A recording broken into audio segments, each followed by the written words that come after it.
Assalomu alaykum, hurmatli televizor ko'rguvchilar. Dunyo Uyg'ur qurultiyi to'r televiziyasining kunlik xabarlar programmasiga hammanglar xush kelibsizlar. Men riyosatchi Iftixor Abdurashid. Hurmatli ko'ruvchilar, tövəndə diqqətinizlər kunlik xabarlar programmamızın təfsilatında bo'lsin. Türkiye'nin Janub ve Şarkı Janub rayonlarındaki Kahramanmaraş, Gaziantep, Hatay qatarlıq joylarida ve Suriye chegarasida 6 fevral ettigen yüz bergen 7,7 ballık qattiq yer tevreş afeti chet ellarda yaşayotgan Sharq Turkistonlik qarindoshlarimizni cho'nqur azoblandirdi. Bo'libmi bu qitimqi yer tevreshda Dunyo Uyg'ur qurultiyining Turkiya vakili Zikrullo Olim apandimning Kahramanmaraşda o'qiyotgan inisi Abdulla Olim ismli qarindoshimizning yiqilgan binoning ostida qilib davolash unum bermay bugun yani 7 fevral günü doktorxonada vafot bo'lishi muhojirat yashayotgan butun Sharq Turkistonlik qarindoshlarimizni cho'nqur qayg'uga cho'mdirdi. Dunyo Uyg'ur qurultiyining raisi Dolqin Ayso apandim bu munosabat bilan istansimiz qilgan ta'ziya so'zida vatanparvar yigitimiz Abdulla Olimning va minglagan turk qarindoshlarimizning vafotidan cheksiz azob va qayg'urish tuyganligini ifoda qilish bilan birga bu qitimqi yer tevresh ofatida vafot bo'lgan butun qarindoshlarimizga Allohdan rahmat, oilasidagilarga sabr tilaydiganligini bildirdi. CNN Türk kanalının xabar qilishicha, Türkiye Seyya Ministri Fahrettin Koca 6 fevral günü bayonot berib, hozirgacha yer tevreshda o'lganlarning 3549 nafarga yetganligi, 11 viloyatdan 22168 kishining yaralanganligi, 5775 uyning o'rilganligini aytgan. Dunyo Uyg'ur qurultiyi boshchiligidagi ko'plagan Uyg'ur tashkilotlarimiz orqa-orqadan ta'ziyanoma e'lon qilib, o'zlari bilan qon va din qarindosh bo'lgan Turkiya xalqining qayg'usiga o'rtoq bo'ldi. Dunyo Uyg'ur qurultiyi va qurultay tarkibidagi tashkilotlar ofat rayoniga iqtisodiy yordam avatishga tayyorlanmoqda. Markaziy Istanbuldagi Dunyo Uyg'ur qurultiyi vaqtimi 6 fevraldan e'tiboran Turkiyadagi Sharq Turkistonlik qarindoshlarimiz orasida ofat yaralangan turk qarindoshlarimizga qon beg'ishlash safarbarligi boshlatdi va qarindoshlarimizni o'zdirib turishlik rayonlardagi Qizilay markazlariga berib qon beg'ishlashga chaqirdi. Dunyo Uyg'ur qurultiyi vaqtining raisi Abdurashid Abdulhamid bugun, ya'ni 7 fevral kuni o'zi boshlamchi bo'lib Turkiyadagi yer tevresh ofatida yaralanganlarga qon beg'ishladi. Ofatdan keyin Türkiye'deki Sharq Turkiston tashkilotlari yer tevresh rayoniga yordam berish uchun darhol harakatga o'tgan. Ma'lum bo'lishicha, Xalqaro Sharq Turkiston tashkilotlari birligi bilan Ko'k Ay yordam jamiyatining bir yordam berish atirti 6 fevral kuni yordam buyumlarini elib Turkiyaning Kahramanmaraş shahriga qarab yo'lga chiqqan. Taxminan 30 kishilik bir yordam berish atirti davlatning rasmiy qutqizish organlariga hamkorlashib, yer tevresh rayonida yordam va qutqizish ishlariga qatnashishga boshlagan.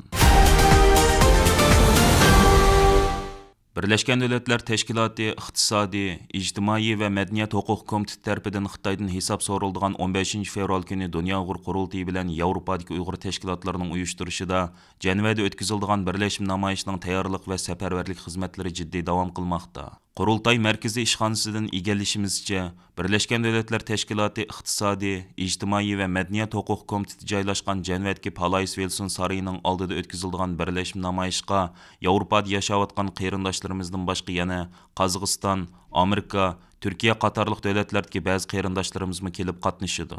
Navbatda qurultay markaziy ishxonasi bilan Yevropadagi Uyg'ur tashkilotlari namoyishchilarni tizimlash, namoyishga zarur kerakli bo'lgan aslarlarni tayyorlash, namoyishchilarni Jenevaga ilib boradigan avtobuslarni kiralash qatorliq tayyorlik xizmatlarini jiddiy ilib bormoqda. Uchurlardan ma'lum bo'lishicha, kasallik va ba'zi jiddiy sabablar bilan namoyishga berish imkoniyati bo'lmagan ba'zi fidokor qarindoshlarimiz avtobus kirasi uchun iqtisodiy yordamda bo'lishga boshlagan. Dunyo Uyg'ur qurultiyi bu munosabat bilan qurultayning Yevropadagi rasmiy vakil va kandidat vakillariga yo'llagan ishga uqtirishida ulardan bu qitim Jenevada o'tkaziladigan namoyishda boshlamchilik rolini o'ynashni va hech qanday bahona sabab ko'rsatmay namoyish qatnashishni, agar kasallik va boshqa jiddiy sabablar bilan qatnasha olmaydigan vakillarimizning hech bo'lmaganda o'zdirib turishlik davlatdagi bir nafar namoyishchining yo'l chiqimini o'z ustiga elishini talab qildi. Namoyish Jeneva vaqti 3dan burun 9:20 dan 13 ga qadar davom qiladi. Namoyish o'tkazilayotgan payti Birleşken Devletler Teşkilatı İqtisadi, İctimai ve Medeniyet Hukuk Komiteti Xitoy vakillar o'migidan fuqarolarning iqtisodiy, ijtimoiy va madaniyat haqlarining qo'g'dilish ahvoli haqida umumyuzlik hisob so'raydi. Ve hesap so'rashda Sharq Turkiston va Uyg'urlar masalasi asosli tema qilindi. Uchurlardan ma'lum bo'lishicha, Xitoy taraf bu qitim hisob berish yig'iniga bir qism Uyg'ur, Tibet, Mongol qatorliq atalmish shohidlarni o'z ichiga olgan nihoyat zo'r vakillar o'mik bilan qatnashishga tayyorlanmoqda. Birleşken Devletler Teşkilatı İqtisadi, İctimai ve Medeniyet Hukuk Komitetining 73. navbatlik yig'ini chaqirildigan 14 fevraldan 16 fevralgacha Dunyo Uyg'ur qurultiyi tarafidan Jenevadagi BDT binosi oldida Şinjan saqchi hujjatlarida oshkorlangan ichinishli ko'rinishlar asos qilingan va Xitoyning Sharq Turkistondagi irqiy qirg'inchiligi va jinoiy qilmishlari namoyon qilingan cho'ng tipdagi rasm ko'rgazmasi o'tkaziladi. Namoyish qarori e'lon qilingan 24 yanvar kundan buyon Yevropadagi tashkilot rahbarlarimiz, siyosiy faoliyatchilarimiz va qarindoshlarimiz bas-basta videoli qisqa chaqiriqlar e'lon qilib, o'zlarining namoyishga bo'lgan qo'llashini izhor qilib kelmoqda. Assalomu alaykum. Dunyoning har yerida muhojir bo'lib yashayotgan, vatan al-ishtiyoqida kuyib pishayotgan aziz qarindoshlarim, 15 fevralda Shvetsariyaning Jeneva shahrida laytini cho'ng bir namoyish uyushtiriladi. Har qaysinglar xabar topganinglardek, vatanimizni qonunsiz zo'rlik kuch bilan besib olgan Xitoy tajovuzchilari, vatanimiz xalqiga izchil irqiy qirg'inchilik qilayotgan bu tajovuzchilar yuzlab o'zlarining atalmish vakillarini akilib, bu yerda BDT'ninki yig'in zalida yana bir qatim istaksiz jangga tayyorlanyapti.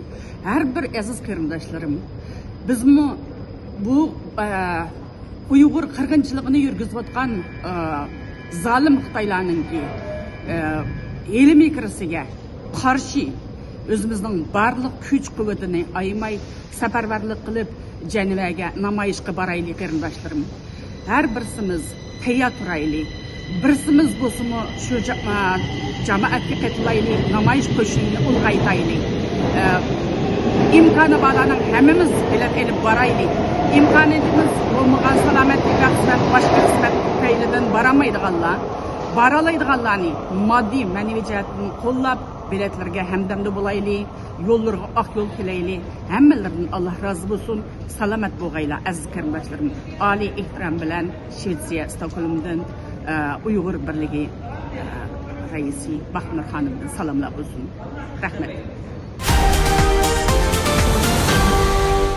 Uyghur kishilik huquq qurilishi tarafidan 1 fevral kuni e'lon qilingan jamiyatning chetida qoldirilgan va xatar ichida yashayotgan muhojirat Uyg'urlarning insonparvarlik ehtiyojlari sarlavhalik doklati kishilik huquq tashkilotlarining kuchli diqqatini qo'zg'adi. Doklatda Amerika, Turkiya, Qozog'iston va Qirg'iziston qatorliq O'rta Osiyo davlatlarida yashayotgan Uyg'ur va boshqa turkiy millatlarning insonparvarlik ehtiyojlari tafsiliy bayon qilingan. Doklatda Xitoyning irqiy qirg'inchiligidan qochib dunyoning har qaysi joylarida yashayotgan Uyg'urlarning o'zlari panohlanib turayotgan davlatlarda bexatar makonga ega bo'lolmay davlat tavalliksiz yashayotganligini, Xitoyning kunsiri kuchayotgan chegara halqigan bostirish siyosatining parakentchiligiga, ya'ni Xitoy hukumatining har turli tahdid va hujumlarga uchrayotganligi fakt isbotlar bilan o'ttirib qo'yilgan. Dokladda ko'rsatilishicha, muhojirat yashayotgan Uyg'urlar uchrayotgan qiyinchiliklarning yana biri ko'plagan Uyg'urlarning o'zlari turishlik davlatning qonunliq salohiyati berilmaganligi sababli shu davlatning normal ma'rif va sog'lomlik siyosatlaridan bahramon bo'la olmayotganligi ekan. Uyg'ur kishilik huquq qurilishining xodimlari mazkur dokladni tayyorlash jarayonida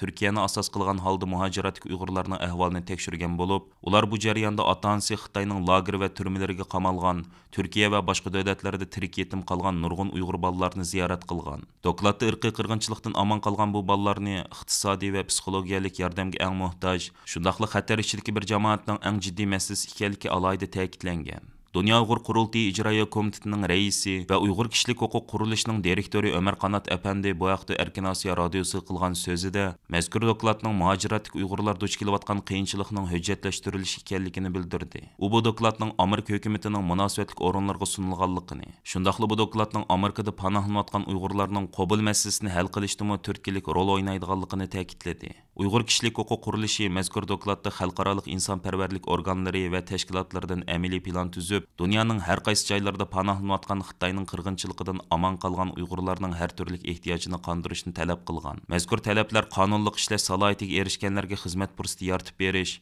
o'quvchilarning turalg'usi, o'qish haqqi, yemeklik, kiyim-kechak va davolash ishlariga ketadigan moddiy yordam va psixologiyalik yordam qatorliq ma'naviy ehtiyojlarni o'z ichiga olgan. Ömer Qanat Efendining bildirishicha, Uyg'ur kishilik huquq qurilishi va boshqa Uyg'ur tashkilotlari izchil turda Amerika hukumatidan Amerikada panohlanayotgan Uyg'urlarning panoh masalasini hal qilishini talab qilib kelgan. Kanada Liberal Parlament a'zosi Samir Zubayri tarafidan parlamentga sunilgan Xitoydan qochib chiqib 3-chi davlat yashayotgan xatar ostidagi 10 ming Uyg'ur musofirni Kanadaga o'rinlashtirish haqidagi qaror loyihasining 1 fevral kuni Kanada parlamentida 322 ga qarshi 0 ovoz bilan ma'qullanishi muhojirat yashayotgan butun Sharq Turkistonlik qarindoshlarimizni cheksiz so'yindirgan edi.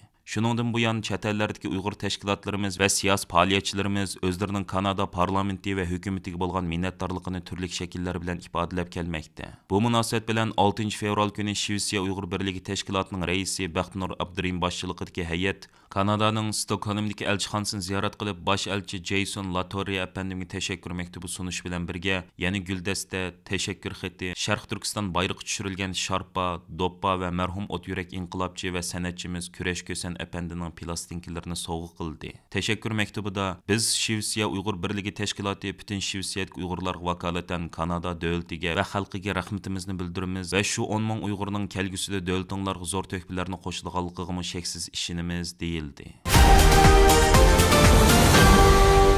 Xitoy taratqullarining xabarlaridan ma'lum bo'lishicha, texi yaqinda Uyg'urlarni majburiy holda keng ko'lamli Chag'an bayramini tabriklashga uyushtirgan Xitoy hukumatı orqada Uyg'urlarning keng ko'lamli Xitoyning Panus bayramini tabriklashga tashkillagan. Xitoy taratqullarining 5 fevral bergan bu vaqtdagi xabarlarida Urumchi Sanjidan tortib Xotan Qashqargacha bo'lgan keng rayonlarda har millat xalqining Panus bayramini tantanali kutib olganligi, Qashqar Koni shahar noyisidagi kutib olish faoliyatlarida Xitoyning an'anaviy kiyimlarini kiygan yerlik aholilarning yer ustida ajdarho kemasi haydash musobaqalarini o'tkazganligi ilgari surilgan. Xitoyning 1997 yil yuz bergan 5 fevral G'uljin inqilobining dal 26 yillik xotir kuni mezgilida Uyg'urlarning Panus bayramini tantanali kutib olishga tashkillashi diqqat qo'zg'adi. Chet eldagi analizchilarning aytishicha, Xitoyning Uyg'urlarning No'ruz, Roziyet, Qurbaniyat qatorliq milliy, diniy bayramlarni cheklab, Xitoyning an'anaviy bayramlarini o'tkazishga keng ko'lamli tashkillashi, uning Xinjiangni madaniyat bilan oziqlantirish, o'rtaq Junxo millati eng shakllantirish nomidagi assimilyatsiya planining bir parchasi ekan. Xitoy xabarlar to'rining Qashqar Koni shahar noyisidagi tabriklash faoliyatiga oid xabarda